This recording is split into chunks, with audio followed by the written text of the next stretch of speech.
Olá, seja muito bem-vindo, seja muito bem-vinda ao Brasil e Vinhos. Eu sou a Carolina Abreu e hoje vamos falar de vinho desgourmetizado. Bom, se você ainda não é inscrito no canal, se inscreve, já ativa as notificações, porque assim que eu publico um vídeo novo, você recebe em primeira mão um aviso, né, para poder acompanhar o conteúdo. Toda semana eu partilho conteúdos novos aqui no canal. Bom, gente, como que surgiu, né, essa onda de gourmet, né, tudo virou gourmet, a pipoquinha, né, da barraquinha ali da pipoca, o brigadeiro, o cachorro-quente, né, e o que que tem a ver com o vinho, né, por que que eu vou falar disso? Bom, gourmet, né, é uma palavra de origem francesa que significa apreciação de bons vinhos e iguarias. Então aí nesse ponto a gente já coloca o vinho ali, né? Bons vinhos para começar, né? Que a gente já começa a categorizar os vinhos, né? Que é algo que eu vou totalmente contra aqui no canal, né? Vamos categorizar bons vinhos, porque na minha opinião não tem bons vinhos, sim vinhos, claro, corretos, né? Tem que ser vinhos corretos ali, sem defeitos, né? Do ponto de vista técnico, mas vinhos para momentos e momentos, depende do seu humor, depende da companhia, da situação que você vai consumir, você vai ter uma experiência diferente com aquele vinho, né? Então, se o vinho for correto, ele é bom, né? Iguarias, né, que são coisas excepcionais, raras ali, né, que são elitizadas, não é qualquer um que tem acesso a uma iguaria, você coloca o vinho no mesmo patamar. E eu acho que foi esse vinho que veio para o Brasil, né, infelizmente é o vinho que foi propagado aqui, foi promovido no Brasil até hoje, né, a gente tem muitos profissionais que promovem o vinho dessa forma. Bom, pessoal, e aí, né, veio essa onda, acho que também com programas, né, reality shows, se a gente para pensar o MasterChef, né, que a gente tem acesso ali aos bastidores do chefe, mas a gente começa a ver, né, empratamentos, que também tem esse lado bom também, né, a apresentação visual, que é importante, um cuidado pra gente, né, ter também com o prato, né, uma boa elaboração, né, a escolha dos ingredientes, tudo isso, a gente começou a ter esse acesso, essa preocupação também, né? Então, a Carol, por exemplo, né, que sempre gostou de cozinhar, depois que ela começou a tomar vinho, ela começou a gostar ainda mais de cozinhar, né? Porque aí ela queria cozinhar pratos especiais para harmonizar, né? Para ganhar elogios, né, das pessoas que ela gosta. A minha maior satisfação é fazer um prato, né, e ver que a pessoa tá realizada comendo, né. Eu realmente fico muito satisfeita, né, quando eu vejo que a pessoa tá repetindo o meu prato, por exemplo, né. E só que eu entrei numa, né, aqui dizendo a Carol, né, um fenômeno que aconteceu comigo, de querer só cozinhar, né, para momentos especiais, grandes porções, né, ou até, né, em casal mesmo, mas para ocasiões especiais, fazer pratos especiais, né? E aí também acompanhado do vinho e tal, né? Sempre momentos especiais, que ia ser aquela harmonização perfeita. E o trivial começou a se tornar chato, né? Eu não tinha vontade de cozinhar o arroz com feijão do dia a dia, por exemplo. Eu só queria cozinhar a janta especial, né? Fazer algo, né, que realmente fosse, né, arrancar elogios e tal. E o dia a dia, né, também, o vinho não cabia ali no meu dia a dia, porque eu já não tinha vontade de cozinhar coisas simples, né, então não, na minha cabeça, na minha percepção, o vinho não cabia, tá? Então eu caí nesse erro, comecei a assistir muitos documentários chefes, né, Chef's Table, acompanhei todas as temporadas, gostava muito.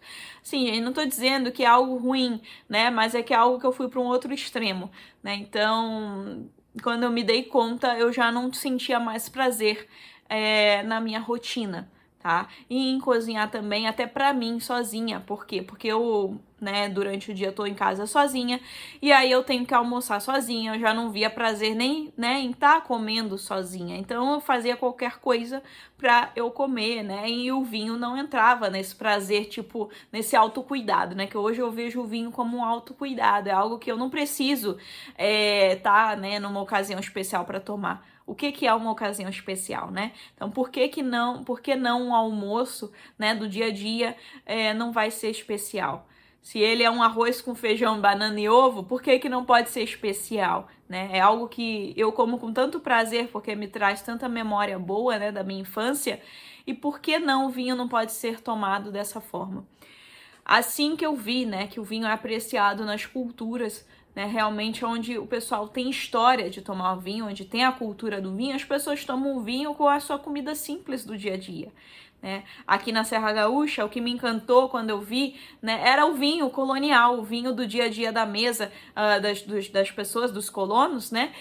E das festas de colônia também, né? Aquele vinho simples, aquela mesa, né, cheia de gente, né? Uma mesa super simples, uma comida simples, né? Naquela cultura, né, da confraternização super comum aqui, algo que me impressionou. Não foi, sabe, rótulos importados, não foram rótulos importados, né, eventos sofisticados que me impressionaram. Sempre foi esse vinho simples, né, o trabalho no campo. Então, é sobre esse vinho aqui que eu acho que a gente tem que partilhar e que tem que conhecer mais, né? Realmente os bastidores do vinho. Quem, né, trabalha com vinho, quem consome vinho diariamente, essas pessoas, como elas são, como é o dia a dia delas, né? Elas estão presentes, né, nas refeições delas, então estão sempre muito presentes, estão desfrutando ali, né, se tiver em família, né, aproveitando aquele momento para partilhar, né, sobre o dia, para saber um pouco mais sobre o outro, para ouvir o outro, né, e para também comer e beber propriamente, né, sem estar em celular, sem estar vendo televisão, né, realmente partilhando. E é isso que a gente tem que também, né, aproveitar do vinho. Esse é o vinho desgourmetizado, né, gente? Porque os pratos também, né, do nosso dia a dia, frango com quiabo, né, que eu trago as minhas memórias, né, mas aí eu queria muito que vocês pensassem nas memórias de vocês. São comidas simples, mas são comidas, né, que enchem nossos corações. Por quê? Porque estão cheias de memória, estão cheias de afeto, cheias de carinho, né, de amor por quem preparou aquele alimento que sabe que tu gosta, né? Então, isso é gourmet, no meu ponto de vista, né? Um vinho, né, ele feito dessa mesma forma e a gente tomando dessa forma, ele se torna gourmet. Isso é gourmet. Né? Não precisa de muita técnica, sabe? Nem de nomes difíceis. Porque outro dia eu tava vendo, né, uma apresentação, né, de uma sobremesa, pérolas, né, de tapioca, na redução de vinho tinto, alguma coisa assim, né? Que nada mais era do que um sagu, né? Um sagu, para quem conhece essa sobremesa, né? Sim, são sagu, são bolinhas de tapioca, né? Feitas ali com vinho, vinho colonial, né? Que a gente costuma fazer, ou com suco de uva. Então, assim, tem como, né? Ficar complicando as coisas, né? E eu acho que a gente vem complicando muito o vinho desde sempre, né? E é nosso papel aí como profissionais do vinho, né? E para você, né? Que é consumidor, né, eu te apresento esse novo vinho, porque eu acho que é muito difícil você, né, ter acesso a esse vinho, mas existe sim um vinho simples. Que bom, né, gente? Que bom, porque, meu Deus, né? A gente complica muito a vida já, né? A gente complica a nossa felicidade, né? A gente complica o que é ser feliz. A gente não vê mais esse dia a dia corrido, né? A gente precisa de grandes experiências, tem que ser sempre o supra-sumo, né, para ter prazer, né? A gente tem que se jogar, né, de paraquedas para sentir prazer, porque a gente não consegue mais ter prazer nas coisas simples da vida. Então, né, eu acho que é muito importante a gente olhar, né?